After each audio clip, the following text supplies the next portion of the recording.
I'm Brandon Isle with BYU-Idaho Radio, and joining me in the studio is Kurt Francom. He is the Executive Director of Leading Saints, which is a podcast and so much more. And I'm so grateful that you're here today. Yeah, Brandon, it's fun I take every excuse to come on the BYU-Idaho campus, so it's fun to be here. Perfect. Are you familiar with campus?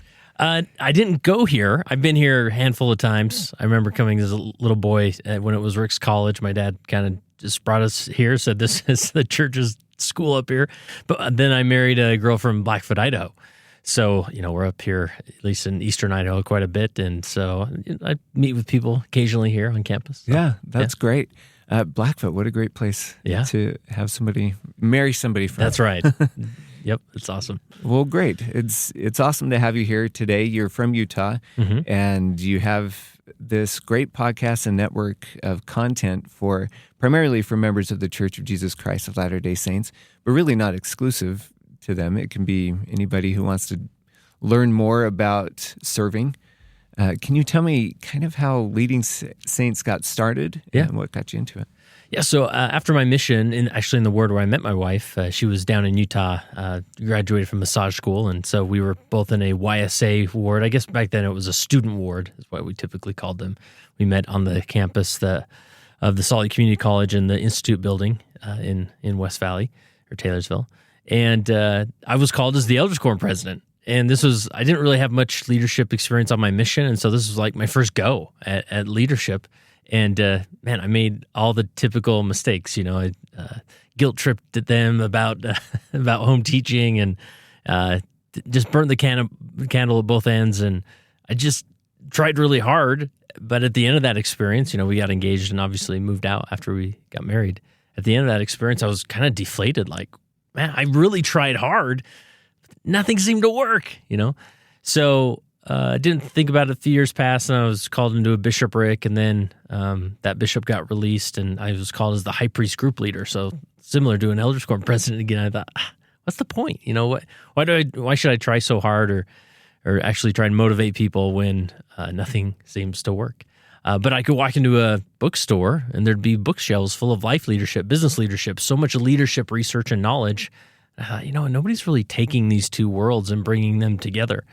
And I didn't consider myself a leadership guru by any means, but I thought, well, maybe I can create a platform to start having conversations about leadership principles, leadership research, and in the context of being a leader in the church. And an interesting thing has happened with that. Obviously, over the years, we've talked about all sorts of things with motivating people, how to teach, how to do an interview, how to run a council meeting.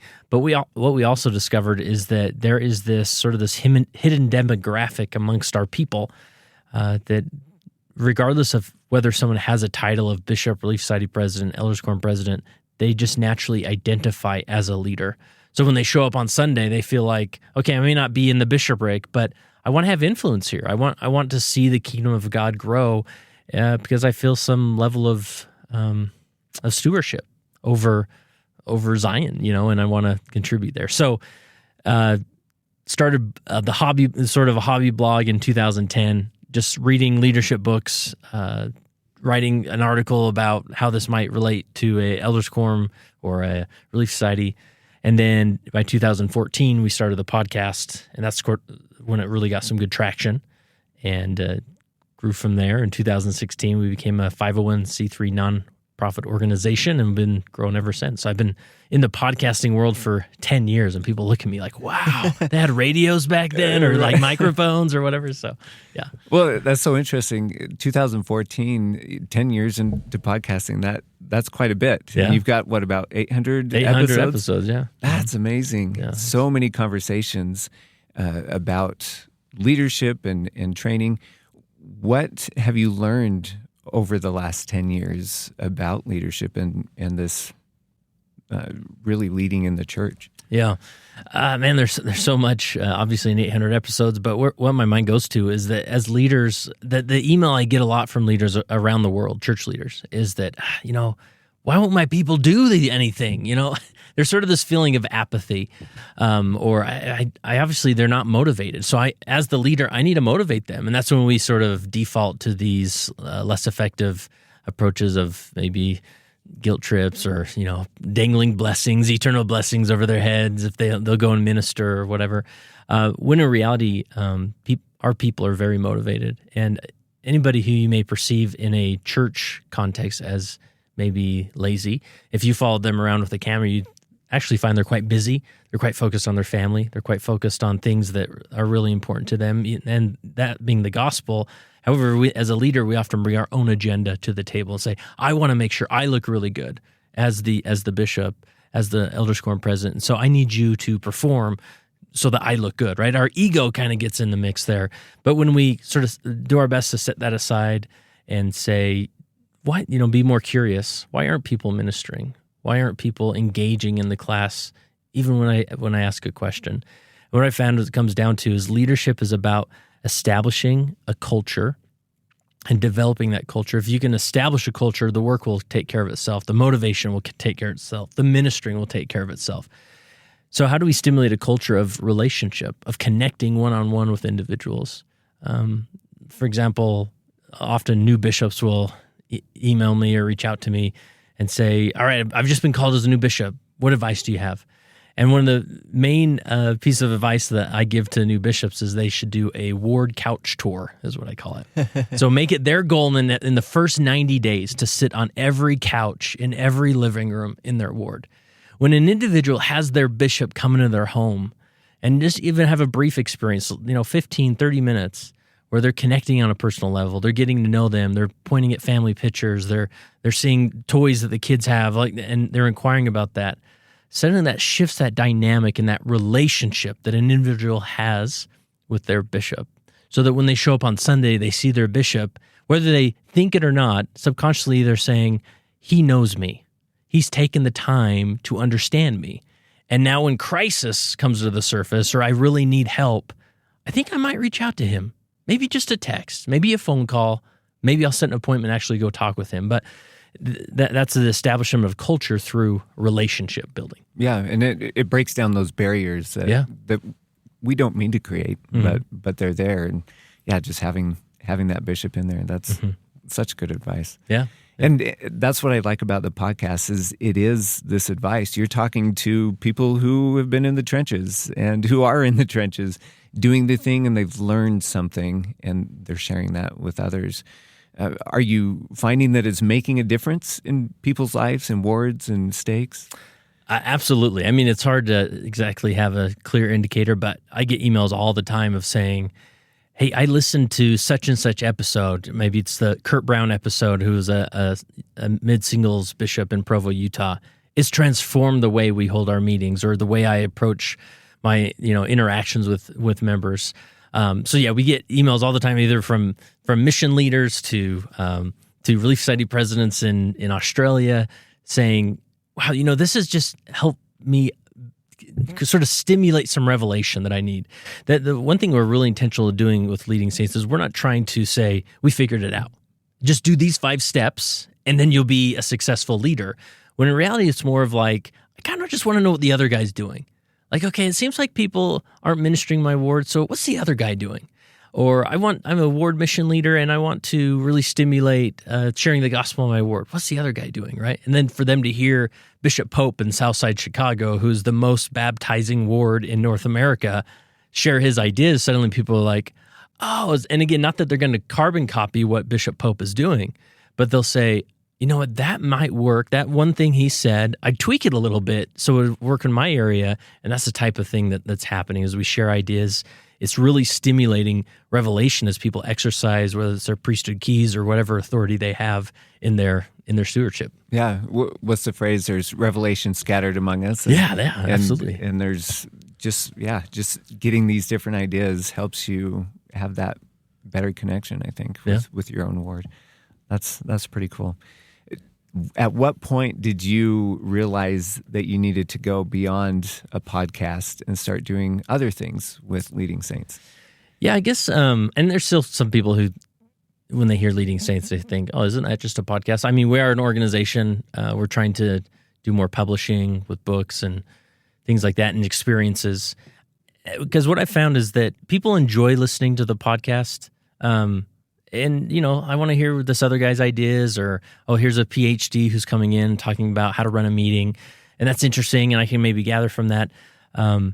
But it's not what people find in leadership is they think it's about tactics. Like if I can just get the right tactics in place, then this will work. And what I've seen good leadership is there are good tactics. When in reality, it's much more about character development. Is that how do I become a different person so that I can lead on a higher level, a more transformational level? And like in our faith tradition, missions are a great experience of this. The mission wasn't the way when we think about our missions. It's not necessarily what we learned intellectually or what we did physically or the habits or anything, but more is that over that 18 months or 2 years, there was a transformation that happened in us. We did something really hard and came out on the end at the other side and thought, I survived. I did it. And it's hard to pinpoint exactly what that character development is or measure it, but we come home different people, right? And that isn't reserved only for missions. It can be in all areas of life. And so as we put out content, audio content through a podcast, people are still hungry for more as far as like whether they intellectually think this or not, they're saying, I need a character development experience. And so we try and stimulate as much as possible or give ideas how they can go and do that. Yeah. And so in what ways have you helped provide this? Yeah, so it could be even in-person events, right? Whether it's a conference where we have speakers come, where they're engaging, where they're talking with one another, that's maybe a low-key one. Or retreats that we've done. We've done leading saints-themed retreats called Zion Camp. Or we partner with organizations like Warrior Heart, that is a nonprofit, non-denominational retreat for men. And over a 3-day, we're actually doing this this coming week, the first part of December, where we go up to a Bible camp for 3 days, 2 nights, and we allow men to disconnect from their world and for 3 days just focus on their relationship with God. And like on paper, I could show you like the agenda and the topics and even give you transcripts of what's said there, and you'd say, this is what at least what I thought the first time I said, that won't work. There's nothing significant there. But it's something about the experience of being there, taking time to maybe during a vow of silence to say, I'm just going to go walk and ponder this question with God. They come back different people. And so the more we can offer those transformational experiences, and not that we want to be like the place that offers these things, but what happens is a bishop will come to that and he'll experience something over 3 days, and then he'll leave saying, so what I can do is I can offer a different experience to my young men. It's not about the Wednesday night activity, or if it is, I'm going to make it a transformational experience rather than we're playing dodgeball this week, right? Which here and there is great, but it's those experiences that really transform individuals, or an elders quorum president thinking, so I need to get my elders quorum up into the mountains and disconnect. Then they have experience rather than this quick 40-minute meeting every other Sunday, right? Yeah. I know these retreats have been pretty important for you. And especially this Warrior Heart one where it's just the men. Why is it so important to get men together in this way? Oh man, there's so much here. I'm actually, this is my manuscript I'm working on right now as far as men in elders quorum, because generally speaking, I mean, I love our tradition of priesthood. I love our tradition of quorums, of elders quorum, of men coming together. But I would say, generally speaking, if you talk with men in the church, they sort of are disenchanted with the elders quorum experience. There's sometimes this undertow of shame, of you're not doing enough, or you really should be doing better, right? When in reality, the mental health crisis among men is off the charts, right? If there's any organization more likely to experience a suicide in a ward, it's going to be elders quorum is the most likely place for that to happen. And people don't hear this, right? They don't hear it. Yeah. They just think, the men, if they just get with it, they're fine. They're fine. Or all the jokes about Relief Society of like, if you really want a problem solved, get to the Relief Society. When in reality, what it is we haven't figured out how to tap into the heart of man. And if we do that, the potential is off the charts. We often get so hyper-focused on youth, pouring money and funds and experiences and time into youth experience, which is important because that's a very, it's a developmental point of life. They can I'll take a left turn at several points. But my contention is, if you want to serve the youth best, if you want to help the youth the best, walk down the hall and fix elders quorum. If you can tap into the heart of man and they suddenly know how to turn to God to get their strength and then offer that strength to those around them, like, man, there's no force that can stop that. But it's really hard. And we've tried different things. And what I found is these retreats, just getting men into the mountains, getting men to disconnect, getting men to really sit with what are the core desires like of your heart. What did God put in you, right?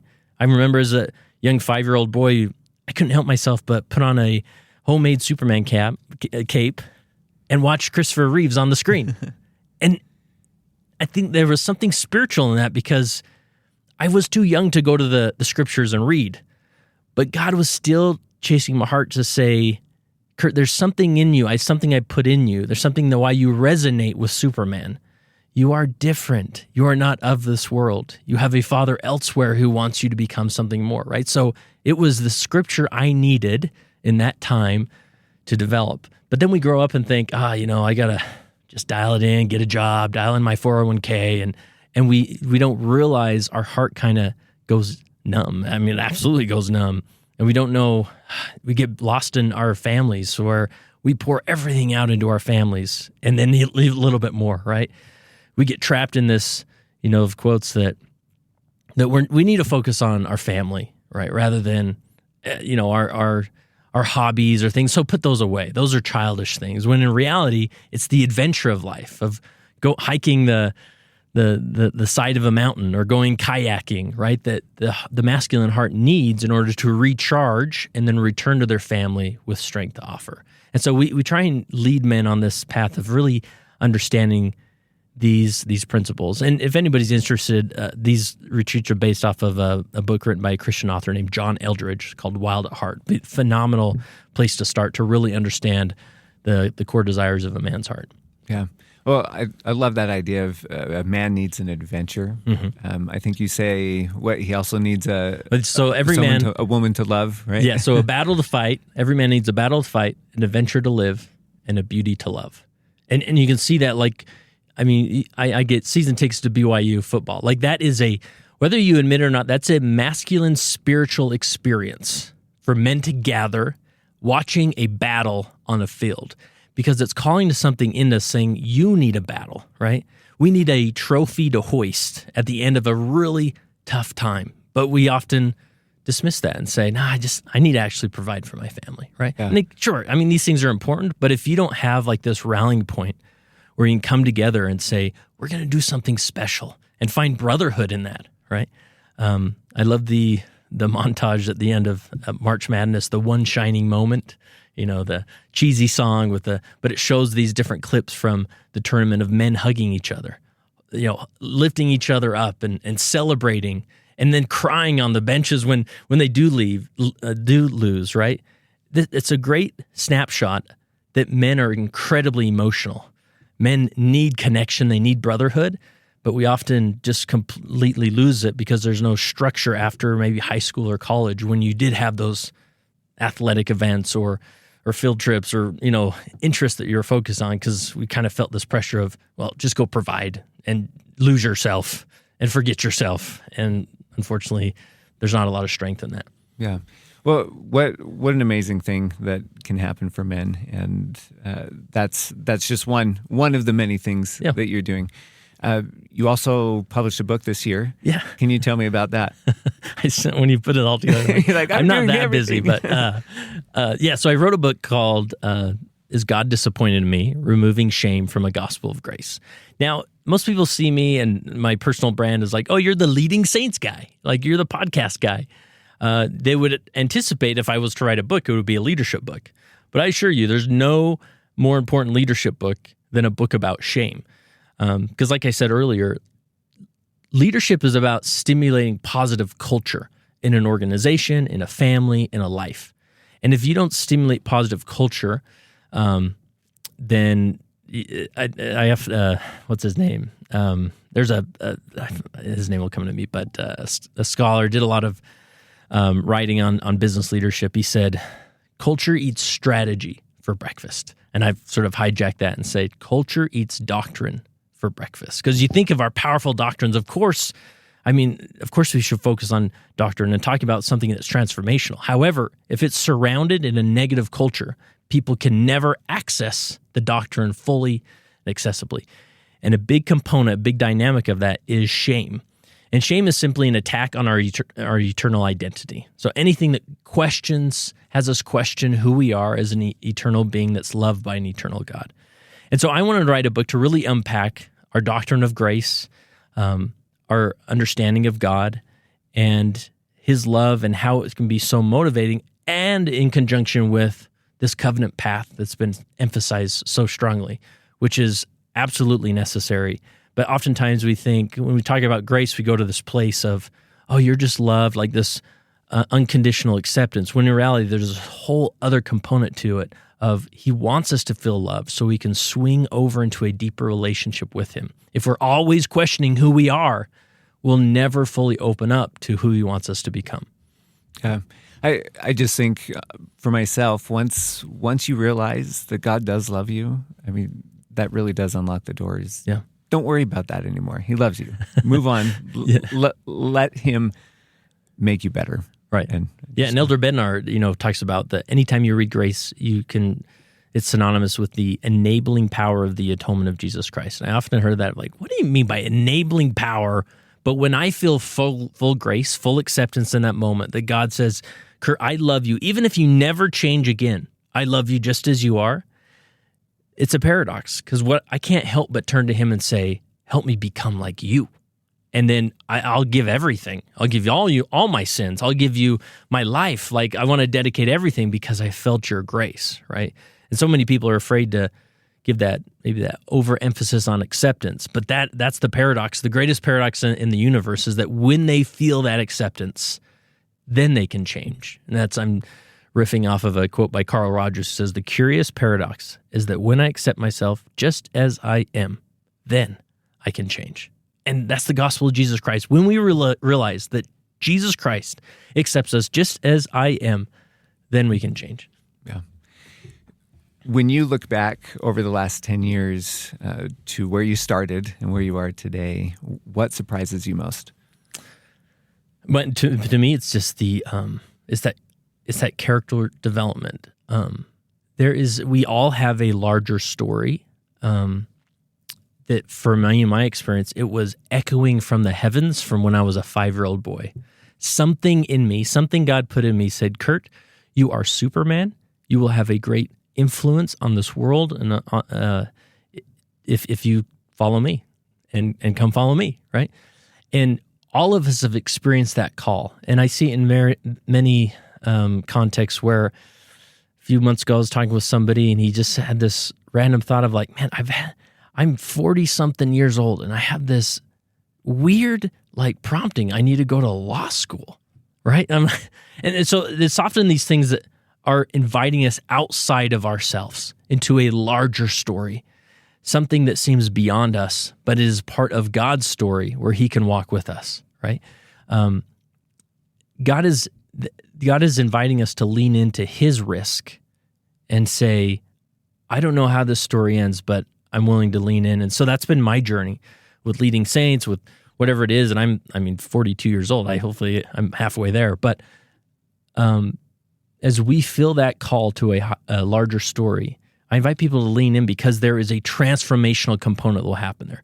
I think back 10 years and I was, tinkering with the microphone and trying to figure out how to use the free audio editing software online, 10 years ago, who I've become, who I've been able to connect with, the influence, and of course, is all in God's glory, because I couldn't do this. Like, God made me. That and the more good I do, like I think of the scripture, let your light so shine. Like, God wants our light to shine because our light is his glory. And so it's not about this ego thing or look, how many followers I have, whatever, but look what God is doing with a 5-year-old boy who grew up in West Valley City, Utah, and it's amazing. Who got rejected from BYU 3 times and barely graduated college with C's, right? And this is the story we've seen from Moses to Abraham to Daniel to David. I mean, he takes the most insignificant and transforms them to manifest His glory. And I've had my own personal experience with that, and I know that everybody listening can have a similar experience. Yeah. Kurt Francom, he's Executive Director of Leading Saints. Thank you so much for spending some time with me today. Thanks, Brandon.